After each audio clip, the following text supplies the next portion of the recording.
Okey, kita jumpa lagi dalam video yang seterusnya. Tadi kita dah belajar tentang jenis hidrokarbon. Jadi dalam video seterusnya ni kita akan belajar tentang sumber hidrokarbon. Okey, tadi kita belajar tentang jenis sebatian karbon.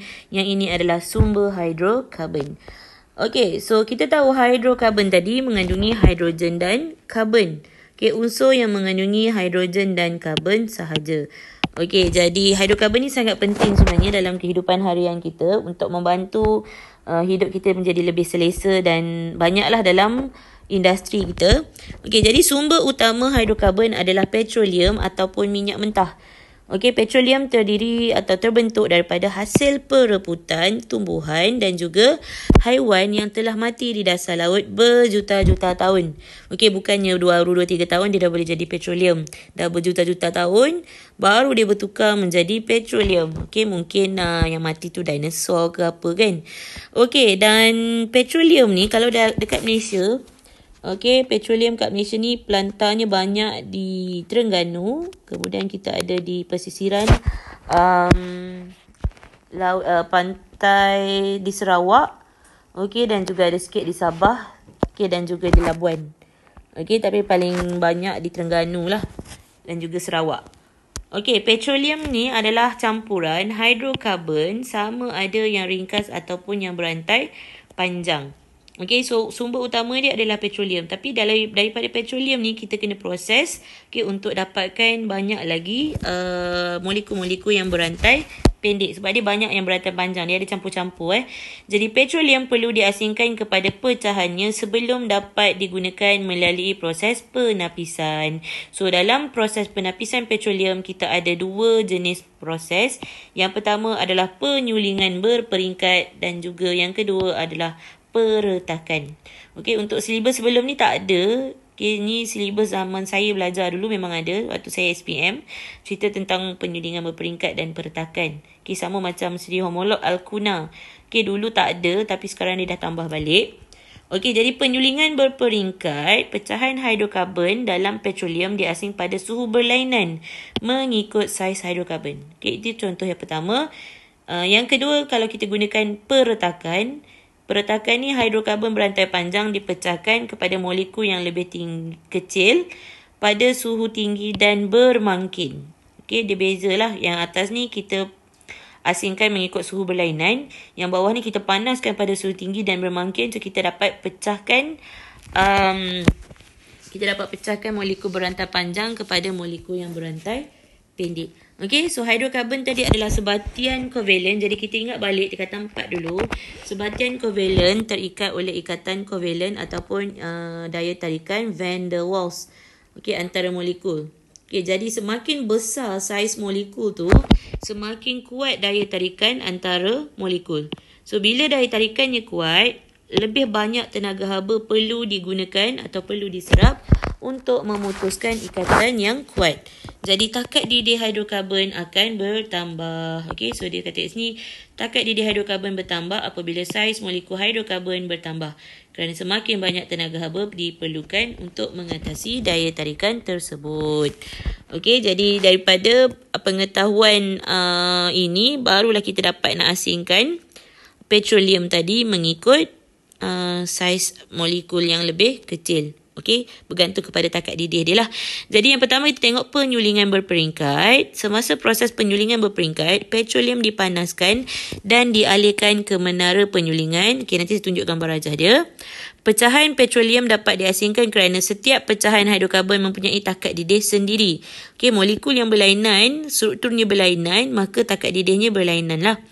Hidrokarbon dengan takat didih lebih rendah akan meruap terlebih dahulu dan naik ke bahagian atas. Okey, sebab dia ringan, jadi dia akan naik ke bahagian atas, kemudian terus dikondensasikan dan diasingkan.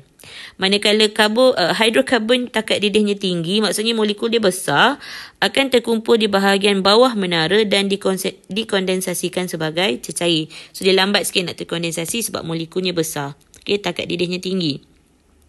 Okey, dua kegunaan utama pecahan hidrokarbon. Apa kegunaan petroleum ni? Pecahan petroleum ni kita nak guna sebagai bahan api dan juga bahan mentah dalam industri petrokimia. Jadi tengok gambar yang dikata menara tadi. Okey, jadi petroleum ni dia akan masukkan ke dalam satu menara. Kata dipanaskan dengan kuat. Okey, molekul yang berantai kecil, molekul yang bersaiz kecil, dia akan naik ke atas. Okey, takat didihnya rendah. Warnanya lebih cerah. Okey, maksudnya kalau kita tengok macam contohnya petrol kan, warna dia macam cair je Okey, kemudian dia mudah menyala dan mudah terbakar lah, dan dia kurang likat, nampak macam cair. Okey, so contohnya kita ada gas petroleum untuk gas memasak tu.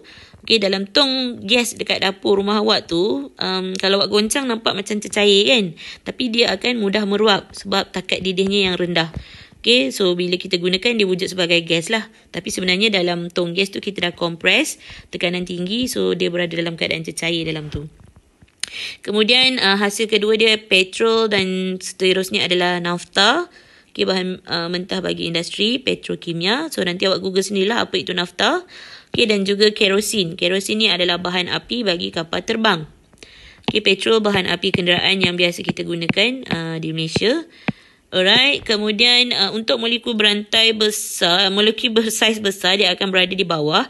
Kerana takat didihnya lebih tinggi, warnanya akan jadi lebih gelap. Okey, susah untuk menyala dan lebih likat. Okey, contohnya kita ada minyak diesel, pelincir. Pelincir ni kalau tengok warna dia warna hitam. Memang panggil minyak hitam tu kan.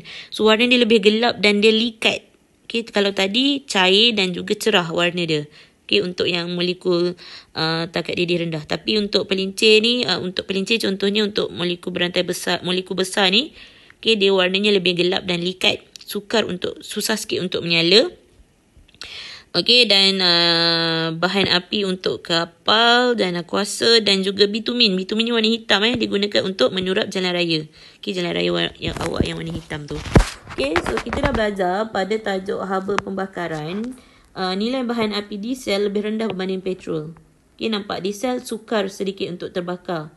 Okey, petrol lagi mudah terbakar. Jadi petrol akan menghasilkan haba yang lebih banyak. Okey, jadi dia akan juga hasilkan tenaga untuk menggerakkan kenderaan dengan lebih laju berbanding diesel. So, kaitkan dengan haba pembakaran yang kita dah belajar dalam tajuk sebelum ini. Okey, ini adalah penyulingan berperingkat. Okey, banyak kegunaan petroleum. Okey, yang kedua adalah peretakan. Peretakan ni proses hidrokarbon berantai panjang dipecahkan kepada hidrokarbon yang lebih kecil dengan kehadiran suhu tinggi dan juga makin. Okey, contohnya aluminium oksida, silikon 4 oksida digunakan sebagai makin untuk meningkatkan kadar tindak balas. Kita dah belajar pula pada tajuk kadar tindak balas. Kehadiran makin akan meningkatkan kadar tindak balas dengan memendekkan masa tindak balas. Jadi kita akan banyak dapat jimat kos di sini dengan kehadiran makin. Okey, so proses peretakan menghasilkan hidrokarbon lebih kecil seperti petrol, okey, yang digunakan sebagai bahan api. Hidrokarbon alkena dan juga alkana berantai pendek digunakan sebagai bahan mentah penghasilan polimer, ubat, deterjen, pelarut, baja dan banyak lagi. Okey, kenapa kita nak guna peretakan ni? Sebabnya penyulingan berperingkat ni dia lambat. Okey, jadi kita gunakan peretakan ni sebab hidrokarbon yang bersaiz kecil macam petrol tadi, okey, permintaannya tinggi. Okey, jadi bila permintaan tinggi dan lebih mudah terbakar, digunakan sebagai bahan api, jadi kita gunakan peretakan lah untuk dapatkan dia lebih banyak. Pengasingan pecahan petroleum secara penyulingan berperingkat tak dapat nak memenuhi permintaan. Jadi dia buat juga peretakan untuk dapatkan petrol. Okey, yang ni kita terus dapatlah hidrokarbon bersaiz kecil. Okey, contohnya ini gambaran bagaimana peretakan berlaku. Okey, molekul hidrokarbon yang berantai panjang akan dilalukan pada haba tinggi dan dengan kehadiran makin. So, kita akan dapatlah molekul yang berantai lebih pendek. Contohnya di sini yang kedua, okey, ada 1, 2, 3, 4, 5, 6, 7. Okey, ini kita panggil sebagai heptana. Heptana, okey, nanti kita belajar, jangan risau. So, heptana ni bila kita buat peretakan, dia akan terpecah kepada etena dan juga pentena. Okey, heptana ni dia ada 7 karbon. So, C7, H dia ada 16. Okey, bila dia pecah, dia kata kat sini jadi C2, H4. Okey, so 7 tolak 2, jadi lebihan dia adalah C5, H16 tolak 4, H dia ada 12. So, kita dapatlah C5H12. Okey, kalau kita gabungkan dua ni, kita akan dapat balik C7H16. Okey, dan contoh ketiganya dekana. Dekana ni 10 karbon. dipecahkan kepada pentana dan juga hidrogen. So macam ni, macam tadi kan, kita nak tengok berapa banyak karbon dengan hidrogen dia. So sini ada 5 darab 2, so dapatlah 10. Okey, ni 2 darab 10, 20, campur lagi 2, dapatlah 22. So gabungan dia kita akan dapat balik molekul berantai panjang. Okey, so itu adalah 2 cara untuk mendapatkan ataupun untuk mendapatkan hasil-hasil daripada sumber hidrokarbon, penyulingan berperingkat dan juga peretakan.